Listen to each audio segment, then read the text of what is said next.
Le corps humain vivant sous la menace d'un pathogène qui constamment le pourchasse et le gêne. Il est, il est question de lui administrer un vaccin afin de le rendre résistant à ce virus malsain.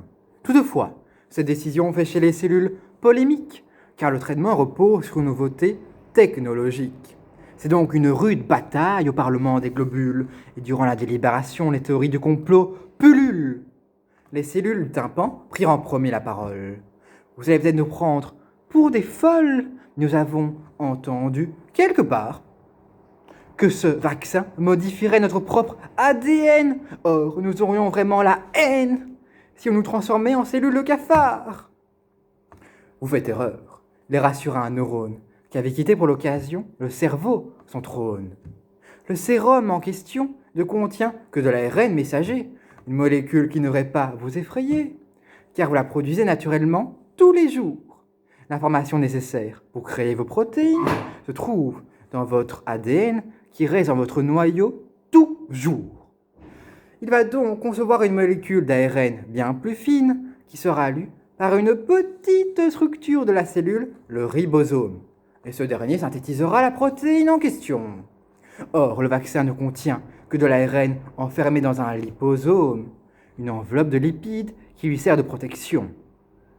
L'acide ribonucléique va donc entrer dans quelques cellules qui vont produire de petites protéines virales, mais ces dernières ne nous feront aucun mal. Pourtant, elles vont activer certains globules, dont les lymphocytes B, qui fabriqueront des anticorps. Ainsi, le vrai virus ne pourra plus nuire à notre corps. Par contre, l'ARN ne rencontrera pas notre patrimoine génétique. Vos déclarations sont donc chimériques.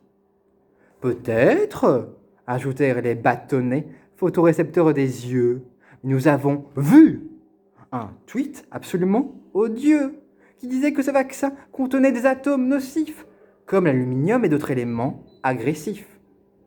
Mes amis, le rassura la cellule intelligente, ces particules ont une fonction importante.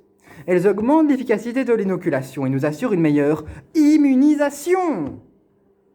Par ailleurs, vous devez savoir que vous ingérez quotidiennement plus de ces substances rien qu'en vous alimentant. Alors, je pense que ce n'est pas une bonne raison d'avoir peur et de considérer la solution avec tellement de noirceur. Ne l'écoutez pas, cria une entérocyte qui dans les tripes. Ce n'est qu'un menteur, un manipulateur, un sale type. Il doit également faire partie de la conspiration qui vise à nous injecter des puces pour notre extermination. Tout ce qu'il raconte n'est que bobard pour anesthésier notre méfiance.